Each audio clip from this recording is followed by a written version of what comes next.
Hey guys, what's up and welcome to today's Q&A. So today's question of the day is, what do I think about eating cooked versus raw food? Is what's the next bit? Sorry, is a bit of cooking important, and is focusing on raw important? So this is a question that popped up on one of my YouTube videos recently. And well, let's dig into it. I'll let you guys know exactly where I stand on this idea around cooked versus raw. Now, the reason we even have this debate going is kind of because of the extremists in both the vegan camp and the carnivore camp. So extreme vegans will be like, everything should be plant-based and everything should be raw. And then extreme carnivores are like, everything should be animal-based and everything should be raw, and so on. So we've kind of ended up with this bit of an argument in the industry from both ends of the scale, but also in the middle, as to whether we should be predominantly eating cooked foods or raw foods. Now, just like carnivore versus vegan, guess what? We should be eating both, because we're herbivores, essentially. We have characteristics and traits of both carnivores and our herbivores. So therefore, having both traits, we tend to get better, we tend to do better and get by much better in a healthier state if we partake in both ends of the spectrum. So we want to eat animal foods and we want to eat plant-based foods. And then we would tweak, adapt, or adjust that based on our own individual needs.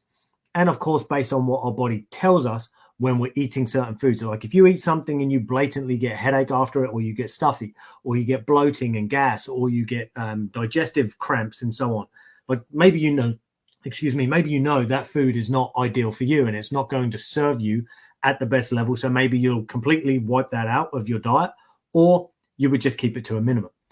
Now, when it comes to eating cooked versus raw, it's kind of the same type of game. It's like, if we have something that we know is working, keep doing it. If it doesn't, then obviously we would try and avoid that thing. But when it specifically comes to whether I think you should eat cooked versus raw, as we've already said, both. And the reason for that is we need to look at things like digestibility for a start. So, for example, proteins and your complex carbohydrates will tend to be much easier for our body to digest once they've been cooked. Now, this doesn't mean we have to cook the hell out of them and cook the life out of them, but quite often, for example, the proteins get broken down into more easily digestible components, which then makes it easier for our body to absorb and assimilate those and obviously make use of them, versus when they're raw. Same goes for our complex carbohydrates. When they're bound up in lots of fiber and the carbohydrates are still in their complex formations, then it's harder for our body to make use of those particular compounds and nutrients and so on. So sometimes a bit of cooking in those instances is going to help. It's going to unlock certain nutrition. Now, on the flip side of this, with the raw food or eating those particular foods raw, what we know is true about raw foods is they tend to be higher in enzymes. Now, of course, enzymes, digestive enzymes, etc., are going to be essential for ensuring that we get good quality digestion and high nutrient extraction from the foods that we're consuming. So eating plenty of raw food at the same time as our cooked food is going to, we're going to have the cooked food that's broken down to make it easier to digest. And then we're going to have the enzymes from the raw food, again, to help us break down any of those foods that we're eating and enable us to digest them better. So that's our first thing. We need to look at digestibility, and ideally we want benefits from both camps. Then we also want to look at nutrient availability and nutrient density. So, for example, certain nutrients are going to be more available to the body once we cook. So, for example, tomatoes, we find that lycopene becomes more available to the body once we cook the tomatoes. Beta carotene from carrots becomes more available once we cook the carrots, and so on. So that doesn't mean never eat these foods raw. It just means we're going to want a good mix of the two, because certain nutrients will be more available once cooked. But we also have to consider the fact that in many foods, the nutrient availability or density is higher whilst they're raw. So, for example, vitamin C and B tend to be damaged very easily by cooking if we're not careful. If we're, for example, cooking too high, too fast, and so on, those can be damaged quite easily. which then makes it harder for our body to extract that particular nutrition or make use of it because it's been damaged. So again, we're going to want cooked versions and raw versions in order to get the most benefit. And of course, we don't have to do this at every single meal.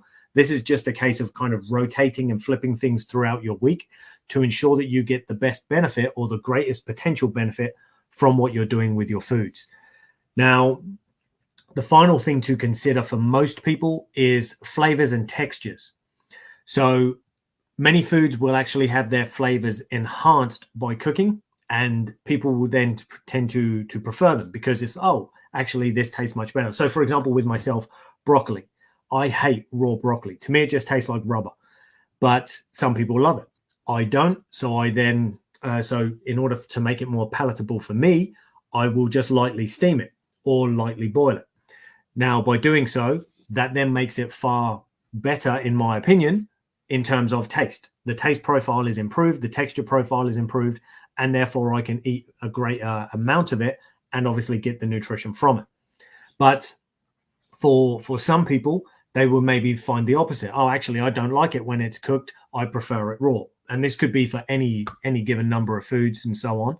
And a lot of that will come down to personal taste and what you like in terms of textures and so on. But in reality, the truth is, like most things within our industry, very little of it really exists in the extremes, in the black and white. Everything is kind of within the gray scale somewhere. And then the only thing that makes it more black or more white is how it specifically works or reacts with you and your body. So no different from, oh, carnivore is great or vegan is great or both are shit. It doesn't matter. In that same vein as having those arguments, it will come down to, well, what can your body do with it?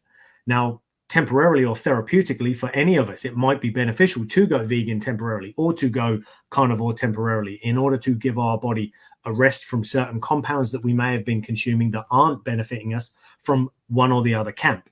But for the large majority of us, settling somewhere within this range is actually what's going to serve us best. And what we tend to find is it will come down to our genetic and ethnic background, our environmental demands on a day-to-day basis, things like, believe it or not, the weather can make a big difference. You know, if you live in a warm climate versus a cool climate and so on, that will dictate where on this scale between extreme carnivore and extreme vegan you would likely benefit most. And what we tend to find as a basic rule is northern and southern hemisphere. So if your ethnic and genetic background is from the northern or southern hemisphere, you will likely do better when you lean more towards the protein side of things. So you'll have a higher proportion of proteins and fats or animal foods versus plant foods. And then if you are more from the equatorial area, man, struggling to get my words out tonight. But anyway, yeah, so if your ancestry is more from around the equator and those warmer regions where they would have been able to get access to plants and fruits and things all year round, then you may find that actually you tend to do better at the opposite end of the scale, where you've got more plant-based foods and so on, with just a little bit of animal food in order to help buffer your protein needs and so on. Now, of course, this does shift and change based on what you're doing day to day. You know, if you train once a week versus someone that trains 5 days a week, this is going to have an influence. But either way, regardless of where you find you sit on this scale, you're going to want both cooked foods and raw foods in order to get the most benefit from it. So I will leave it there tonight, guys. We've got into quite a few little aspects of nutrition there. So I hope you found it helpful. If you have any other questions, just drop them in the comments below. And of course, I will get back to you guys as soon as I can with an answer. Thank you for watching, people. As always, I appreciate your time, and I look forward to chatting with you in my next video. Take it easy.